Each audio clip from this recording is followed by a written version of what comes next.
BPSC PT अब की बार 140 के पार। Doctor Rakesh Singh from KSIS academy welcome you all. जैसा कि आप शीर्षक में देख रहे हैं बच्चों, हम लोग इस सेशन में ये बात करेंगे कि कैसे हम लोग 140 प्लस 69 बीपीएससी पीटी में स्कोर करें।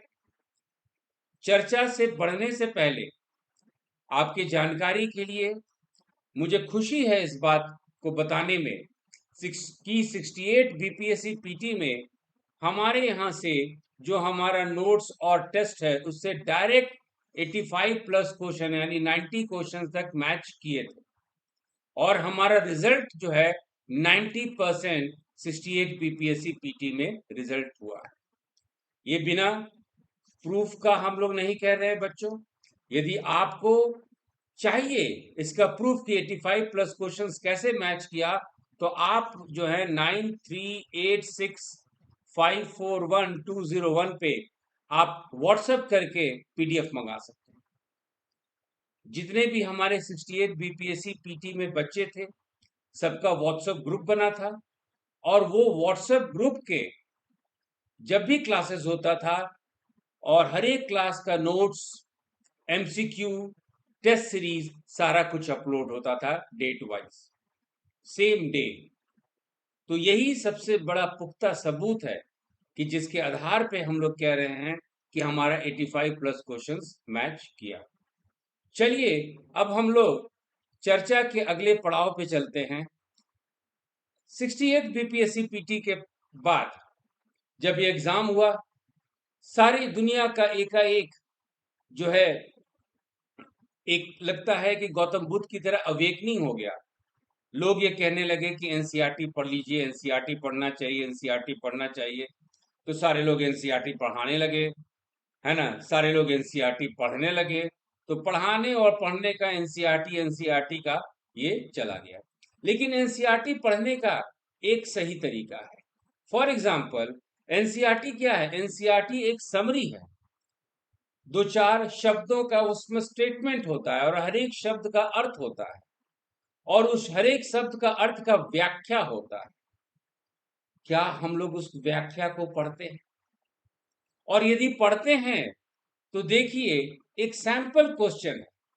सैंपल क्वेश्चन है आपके चालकोलिथिक कल्चर का, जो कि क्लास 11 पुरानी एनसीईआरटी से लिया गया है।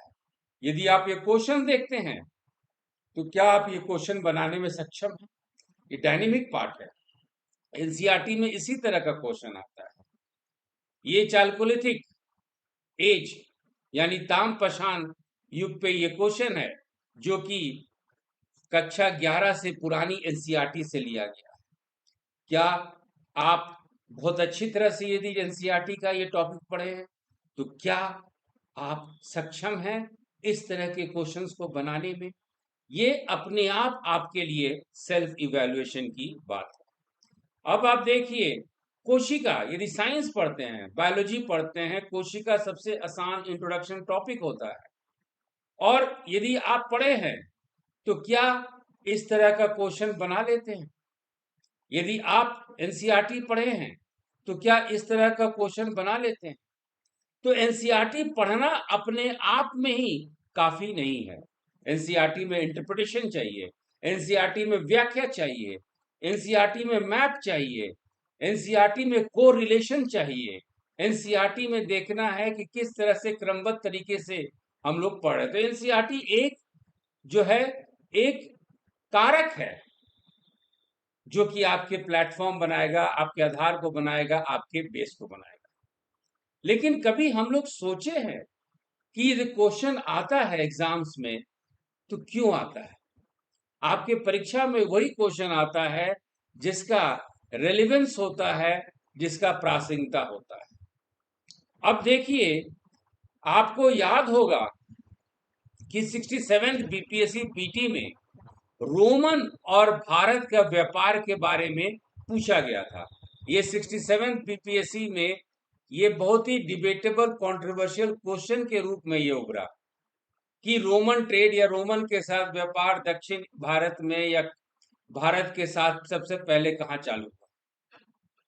ये मालूम है ये क्वेश्चन क्यों आया? क्योंकि सेंट्रल केरला में एक जगह है जिसका नाम है पट्टनम, और यहां पे हम लोग को उदाहरण मिला कि लौह युग के बाद यूनानियों के साथ, रोमन के साथ इनका जो है ट्रेड कॉन्टैक्ट था, इनका व्यापार संबंध था। इनफैक्ट जो है पट्टनम से हम लोग को भूमध्य सागर, ये केरला की एक जगह है, भूमध्य सागर, नील नदी, लाल सागर, पश्चिमी हिंद महासागर, दक्षिण चीन, सबके साथ, रोम के साथ भी था, यूनान के साथ भी इनका संबंध था। तो इस तरह का एक प्रासंगिक जो है न्यूज आया, और उसी न्यूज के आधार पे आपका वो क्वेश्चन पूछा गया। बहुत ही कंट्रोवर्शियल बना, उसके आंसर्स को लेके बहुत सारा जो है कहानी भी बनी। लेकिन कोई भी क्वेश्चन पूछा जाता है, उसके पीछे रेलेवेंस होता है, उसके पीछे आपका जो है कोई ना कोई कारण होता है। अब देखिए 12 फरवरी को जो 68 बीपीएससी पीटी का जो एग्जाम हुआ था, उसमें खनिज पे क्वेश्चन पूछा गया था, मिनरल्स पे। और ये क्वेश्चन जो उसका क्वेश्चन देखेंगे और ऑप्शंस का तरीका देखेंगे, वो बिहार सरकार के वेबसाइट से लिया गया था। लेकिन ये खनिज पे क्वेश्चन क्यों पूछा गया? क्वेश्चन इसलिए पूछा गया कि जनवरी में जो है खनन का आवंटन किया गया था बिहार सरकार को।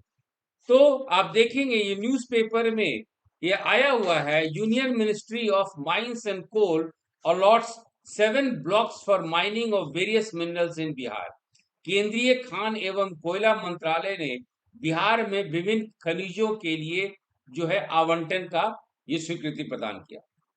तो ये रेलिवेंस था। और आप देखिए क्वेश्चन में आपके खनिज पे, मिनरल्स पे ये आ चुका। आप यदि यूपीएससी का क्वेश्चन देखिएगा, 2022 का यूपीएससी का क्वेश्चन देखिएगा, तो आप देखेंगे कि पर्यावरण से करीब 20 क्वेश्चन आया। और ये 20 क्वेश्चन जो है ये डायरेक्ट आपके न्यूज़पेपर से आया। साइंस एंड टेक्नोलॉजी पे जितने भी क्वेश्चन आए वो सारा आपके न्यूज़पेपर से आया, अखबार से आया, जो कि सारे कोचिंग इंस्टीट्यूट वाले मिस कर जाते हैं। कोई आप जो गाइड कहते हैं, गाइड में इस तरह का कोई जिक्र नहीं है, लेकिन डायरेक्ट न्यूज़पेपर से ये क्वेश्चन पेपर में ये एक क्वेश्चन रहा।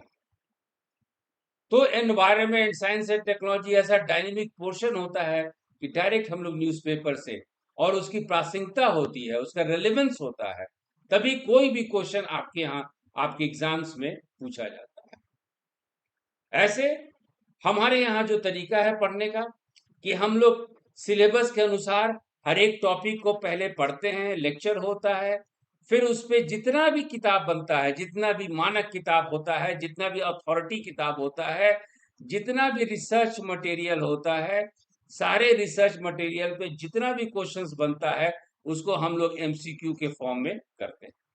और फाइनल स्टेज जो है हमारा फाइनल टेस्ट होता है हर एक टॉपिक विशेष पे, उसमें डायनेमिक क्वेश्चंस पूछा जाता है, और जब बच्चे हमारे क्लियर कर जाते हैं तब हम लोग अगले टॉपिक पे चलते हैं।